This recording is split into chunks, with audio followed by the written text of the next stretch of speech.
Hello everybody, my name is Ann Théato and welcome to the Psychic Matters podcast, episode number 90. Yes, we're on episode 90 already, only 10 more to go until we reach 100, yay!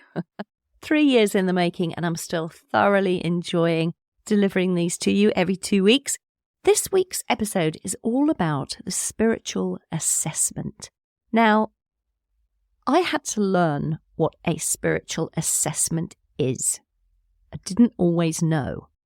10 years ago, I found out what a spiritual assessment was. It was discussed in a mediumship class that I'd been attending, and I found it really intriguing, and we tried it out with each other in the classroom setting, and it was great. It was fine, it was interesting, and I moved on with my life and didn't really consider spiritual assessment since. Until that is, I came to do my CSNUT training. I'm very proud to be a certificate holder of the Spiritualists National Union.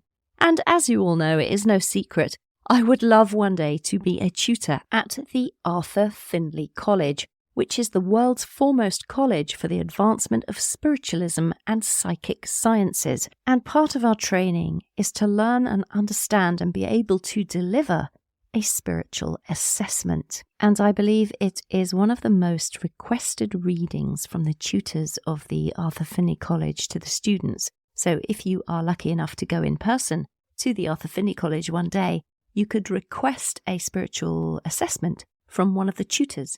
And apparently that's a very popular thing to do. I've not actually had a spiritual assessment from a tutor at the Arthur Findlay College, but I really ought to put that on my bucket list. I think I'd really like to have one.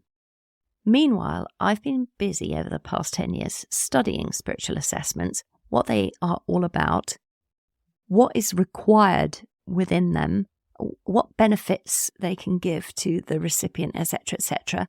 And I've been conducting quite a few of them myself this year on a one-to-one basis.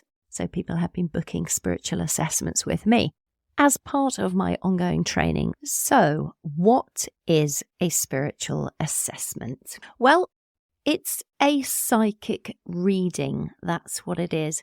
And it looks at the soul's progress.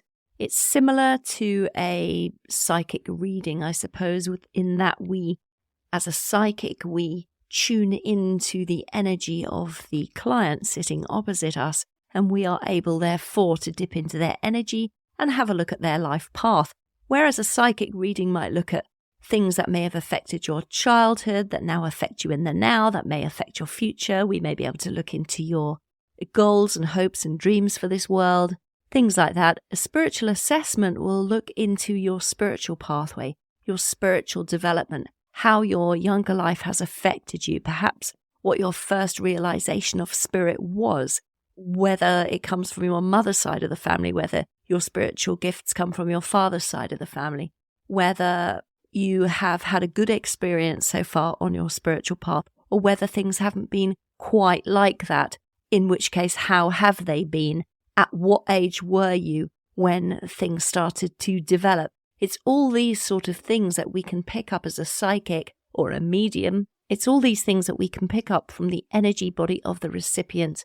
And of course, within that, we can look at their hopes and dreams within the spiritual development. Where do they want to go? What sort of things are they interested in? Does our client want to focus on their healing qualities? Does the client want to focus at this moment in time on trance? Do they want to have a look at mental mediumship? Do they maybe want to go into quantum theory? Maybe they're into quantum mechanics. Maybe they're into Reiki. Maybe they're into spiritual portraiture. Maybe they're into auragraphs. Maybe they're into psychic fairs and fates and things like this. Maybe they want to develop as a psychic medium.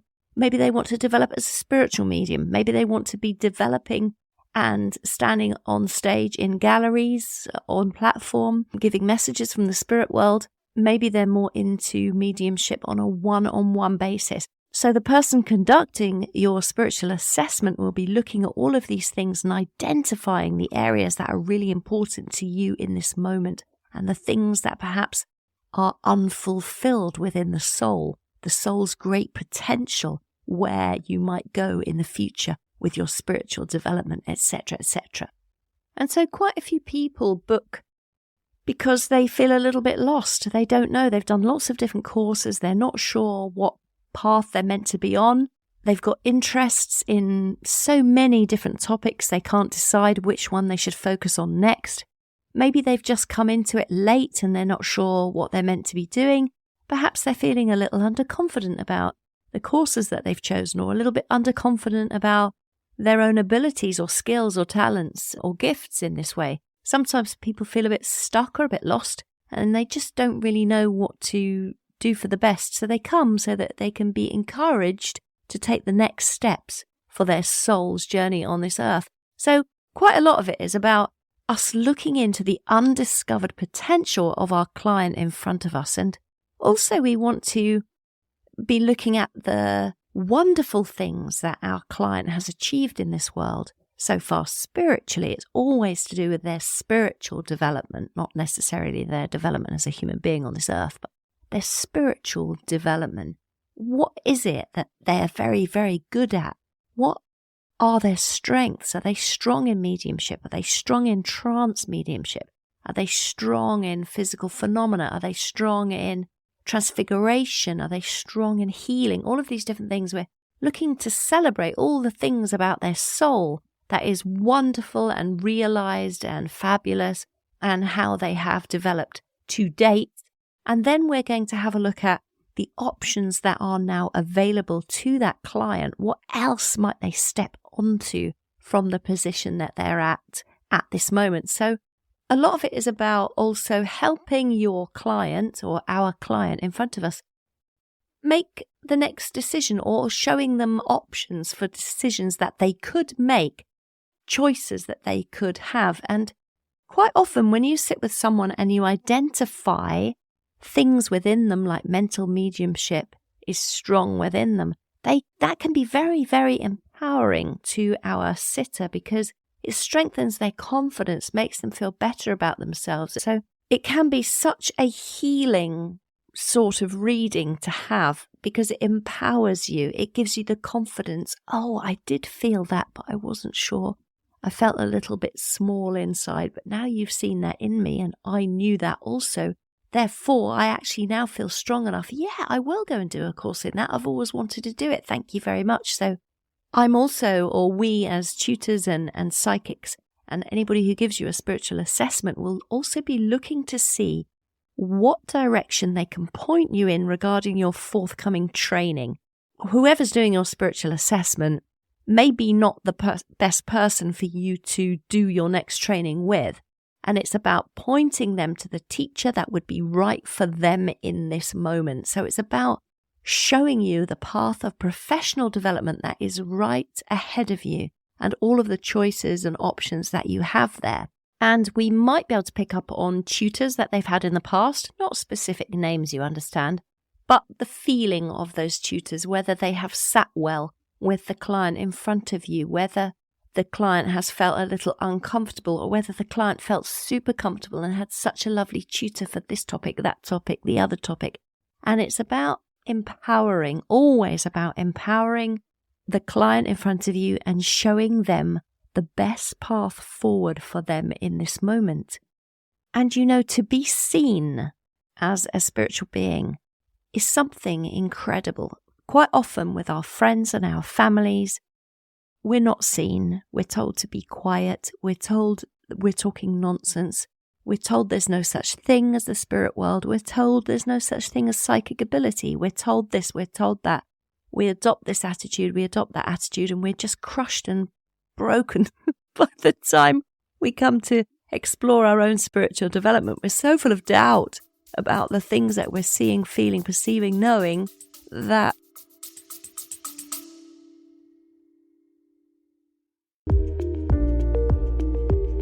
Eye-Opening Moments podcast are real-life stories of adversity, encounters, and perspectives. They are moments that can lift your spirits, give you some food for thought, or move you. For the introspective mind that likes to reflect, discover, and find solutions or meaning in a complex life, listen to Eye-Opening Moments podcasts. We don't know where we are. And so a trained psychic who's very good at doing spiritual assessments, such as the tutors at the Arthur Findlay College who have trained for years and years and years to be the best in the world, they will help you find your spiritual path. They will help point you to the correct teachers who would be good for you. There are many, many good teachers out there, all of them with different personalities, all of them with very different skills. And it's feeling into the energy of the client and then suggesting tutors that may sit well with that client at this moment. So it's not just about saying, oh, you need to go and do a course in mental mediumship. It's about, why don't you go and do a course of mental mediumship with Andy Bing or Tony Stockwell or Colin Bates or Simone Key or any of these other absolutely fantastic tutors that are out there. And the reason that you mention the names of the tutors is because you feel that they would be a good fit for your client in that moment. So a client who has a spiritual assessment can feel very, very empowered. They can feel very guided on what areas to focus on next. They can feel seen. They are being seen, that they are important and validated, that their skills are real and that they really do need to go and train them. And these are the people that can help you to the next level. It's really quite an exciting sort of reading to have and incredibly uplifting and affirming, I think, for our own talents. So you can validate somebody's past experiences and you can really show them who they truly are as a soul being. And of course, I use the words, we can show them who they are as a soul being. I mean, that sounds grand and lofty, doesn't it? What you're really showing them is, this is what I see in you. And the evidence comes from the client who says, oh my gosh, I've always wanted to do that with my life. I didn't think anybody knew about that. That's just beautiful. Absolutely, you're so correct. That's where the evidence comes that shows that we truly can connect into the soul of the person in front of us. So how does a spiritual assessment unfold? You know, we can watch people going in to have a private one-to-one reading and we always wonder, well, I always wonder because I'm curious, what's going on behind the closed door? Who's saying what to who? What kind of information is being shared here? So the idea is that you would go into your spiritual assessment, you'd be made very welcome by the person that you've chosen to have your reading with. They might just have a little bit of a rapport with you to start with. They might ask if you're okay, if you're comfortable, if you're warm or hot or cold. Make sure that your human being is comfortable. Do you need a drink? Do you need the bathroom? That sort of thing. And then your medium will explain the process to you of a spiritual assessment, what's going to unfold in these next 30 minutes together, what you might expect. And they will let you know when you can ask questions. Maybe they want you to ask questions at the end. Maybe they say to you it's okay to ask questions as you go along. All depends on who's giving you your sitting. But they will offer their interpretation of your spiritual journey and your spiritual progress so far. So that's what they're going to be doing. Now, when you go in, you might say to your medium, well, just have a look into my spiritual path and I don't mind what you look at. I'm just interested in what you pick up. And that is perfectly valid. That is perfectly fine.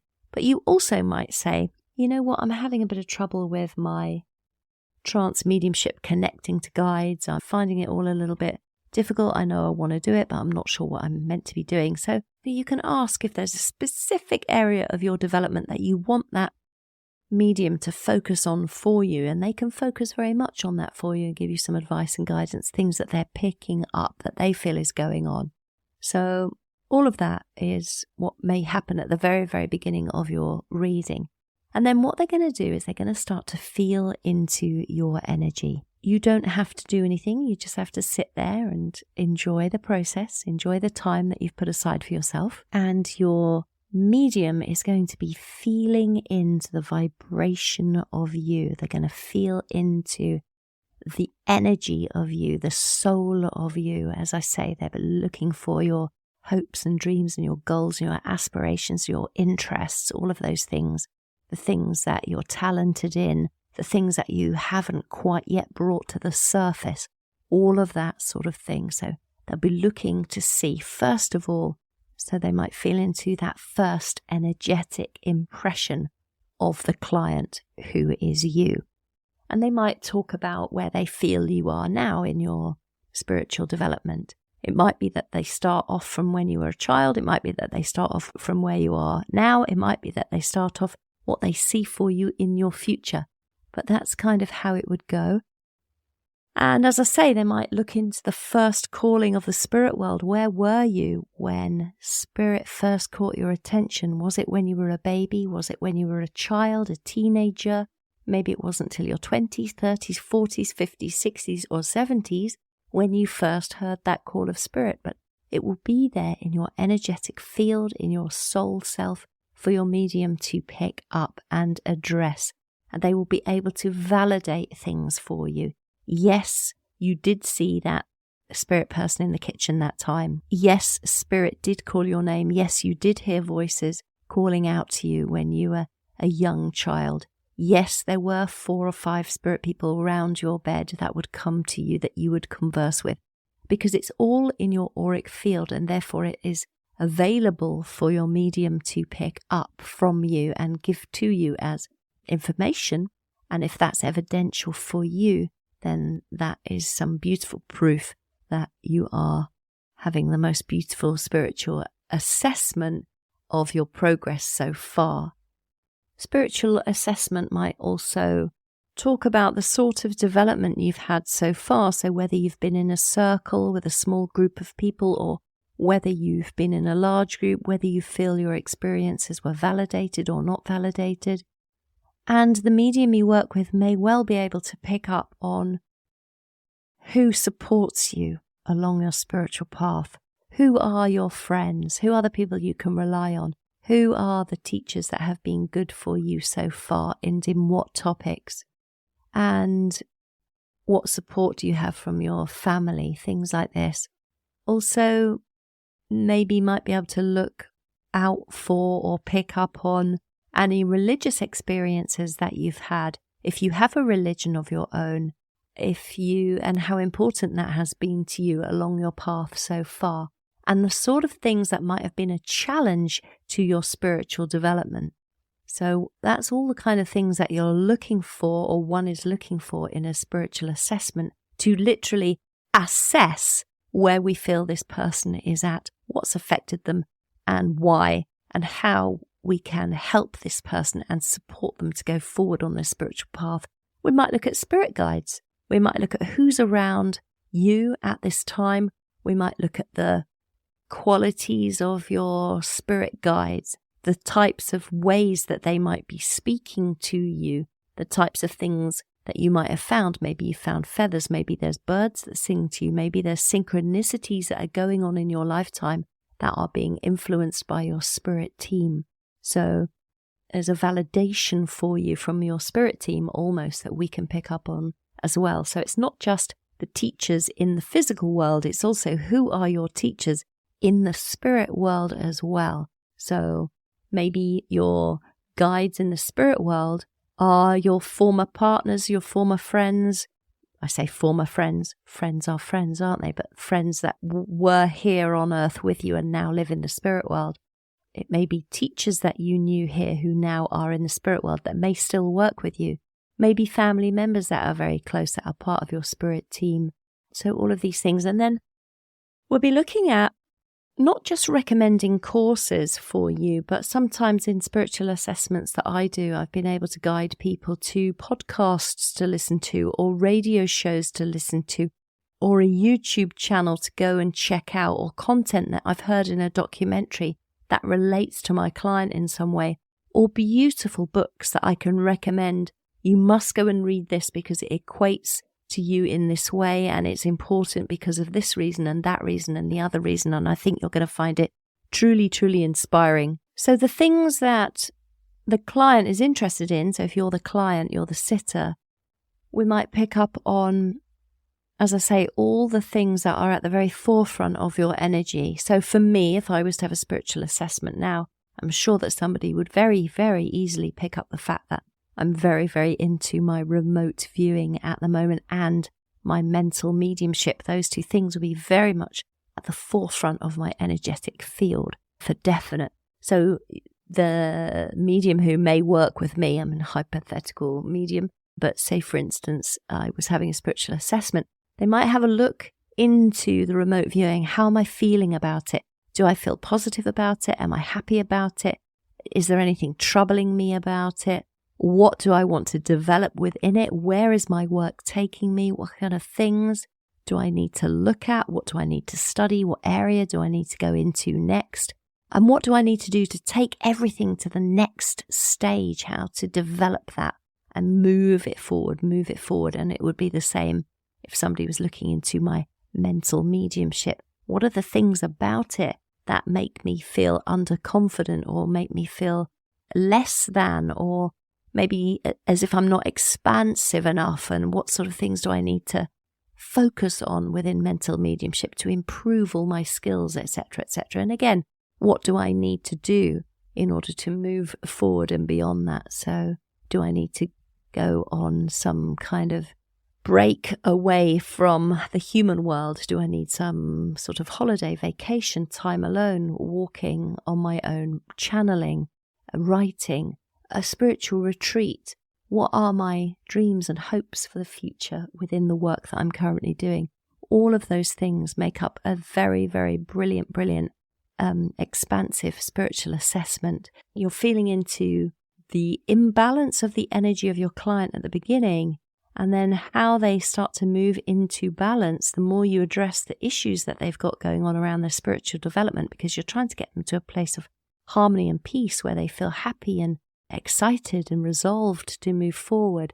So it's very much about feeling into the energy of the client and then just making some suggestions that might help them get back into balance energetically, and identifying where it is that they want to go with their spiritual development and their spiritual work.